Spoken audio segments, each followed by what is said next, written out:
Get him out, please. It's so tough, to be honest with you, because he's very versatile in the areas that he scores. He hasn't just got one shot. He hits different balls for different boundaries. And what he does is he puts bowlers under real pressure. So to see tonight, our bowlers trying to get him out is good to see. It's pleasing to see that they still tried. And like I said, now what he does that on a regular occasion. If he's on a night, it's so difficult as a captain and also as a bowling unit to stop him. You need to, if you get an opportunity early doors, to try and get him out, because he is hesitant in the beginning of his innings, and there's an opportunity to get him out there. And then hopefully you've got to create a chance where you can get him. And there was one towards the end where that catch went up and was just out of reach of Riley.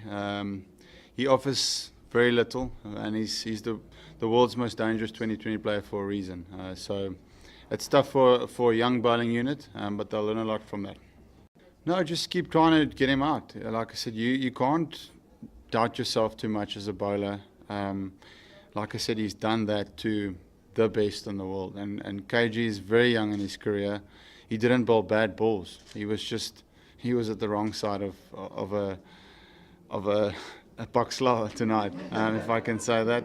But that's, I never at one stage felt he bowled badly. It's just, like I said, he's so good at picking a particular bowler on the night that he wants, and he does that during the whole IPL. You'll see him block a few balls, and then one guy comes and he decides, tonight is the night that I'm eating you up. So he does that very well, and KG will, next game if he bowls, he might get him out, because I thought he bowled well, and he came back nicely after that. He bowled well. I actually brought him on as a wicket taker because I believed that he could do it, and he bowled really well that fourth over. I actually asked him after the game, I thought you would look after your Lions, mate. And he said he'd try to bowl my head off, so my eyes went open. But yeah, I don't know why. I definitely know he on the night he picks someone that he feels that he can go. And generally in the IPL he waits for a medium pace bowler or left arm spinner or something like that, and then he goes. So I was surprised to see tonight him taking on a quick bowler, but he probably felt comfortable with the way he was bowling at him. I can take a lot from tonight. I honestly thought we were the better team. Chris Gayle won them the match on his own. For them to almost lose the game in the position they were, if we did that, I would be very disappointed in our batting unit. So I thought, batting first, we batted clever. We lost 2 wickets up front. We got some runs back going, and then the guys built the innings beautifully. 2 young guys batting together. It's nice to see them scoring runs, Riley and Dave.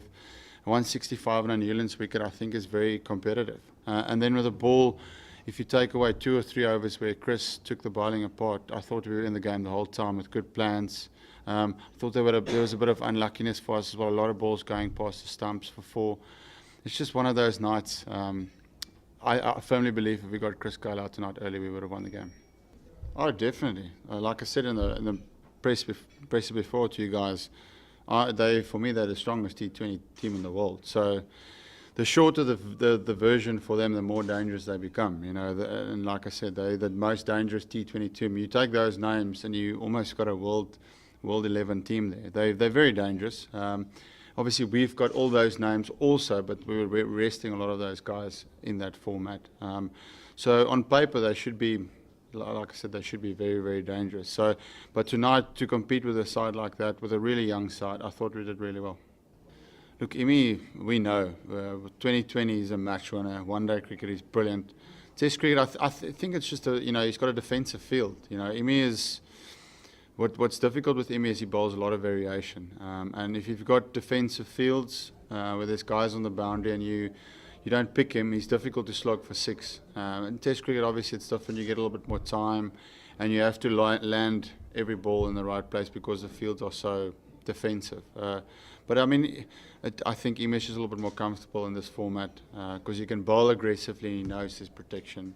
But saying that, still, Imi has bowled well in Test cricket at times as well. It's just about, I think, confidence-wise, he gets his tail up with defensive fields and he can just do his magic.